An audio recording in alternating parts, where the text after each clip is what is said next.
Now let us discuss about the room heat gain.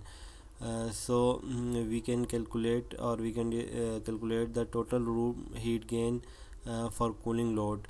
So first of all, we what is cooling load? So the cooling load is, in the cooling load we can measure the total amount of heat that increase the temperature of a room beyond the comfortable level. So we can calculate all the heat, and this for this we say that this is our cooling load, and we remove heat that for cooling. So this is our cooling load. Now here, you see this is a room, or this is a space. So in space you see these are different, different ways the this room gain heat. So first of all, we see the roof.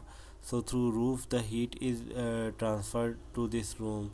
So when the radiation of sun fall on roof, the roof absorb this heat, and by conduction this heat is transferred to this room. Similarly, here you see this is a window, and in window the glass is used. So through this glass the heat is transferred to this room by three modes: by conduction, through convection, and through radiation. By all these modes the heat is transferred to the room. So we have an exterior wall.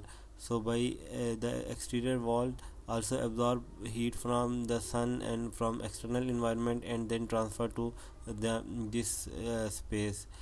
Similarly, floor also transfer heat to this room and raises the temperature of the room. Similarly, this room have different equipment like computer, like refrigerator, and there are a lot of equipment that we use in our room.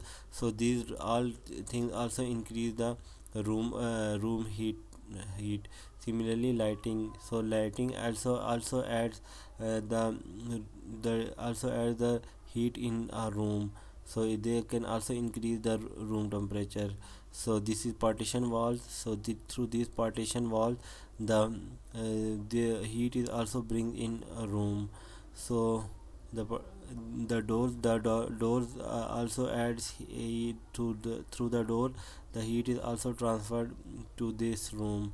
Similarly, through these doors and windows there is infiltration. There are small gaps, and through the small gaps the external air flow into the room, which also increase the temperature of the room. So these are all the factors that increase the heat of the room. So now we discuss another thing, which is sensible and latent heat. So sensible heat is the as you know that every equipment, every liquid, gas, solid absorb heat. So if a liquid absorb heat and it does not change its phase, then this is known as sensible heat. Here you see this is water at 60 Fahrenheit and water at 212 Fahrenheit. So this water absorb heat, but they cannot change their phase.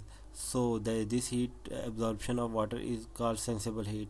Here you see the water is at 212 Fahrenheit, and here water is this is also 212 Fahrenheit. So but this change the phase from liquid to gas. So this is known as latent heat.